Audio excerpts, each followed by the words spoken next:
Казань, Товарищеская, 34, телефон 8 951 061 65 40. Собака должна двигаться у левой ноги хозяина.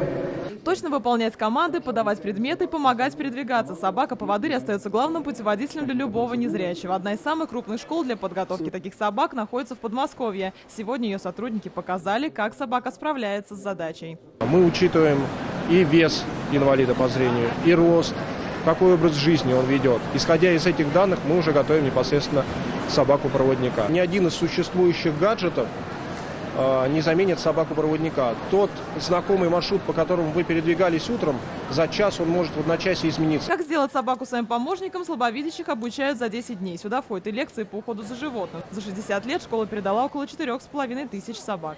Пятый фестиваль реабилитационных программ «Другие» объявляются открытыми. Как помочь людям с ограниченными возможностями, особенностями психики, современные способы сегодня представлены на фестивале реабилитационных программ. Александра Плотникова из Карелии, инвалид, но изучает технологии не только для себя. Развитие сейчас очень активное. И вот, например, недавно мы были на фестивале особых театров. Мы узнали, что есть театр, например, который работает с лошадьми и с людьми с инвалидностью. Непрожитые эмоции и желания через цвет, форму и символ. Арт-терапия остается популярной для реабилитации людей с особенностями. Но новые технологии виртуальной реальности позволят больше. Виртуальная реальность – это совершенно новый вид реабилитации.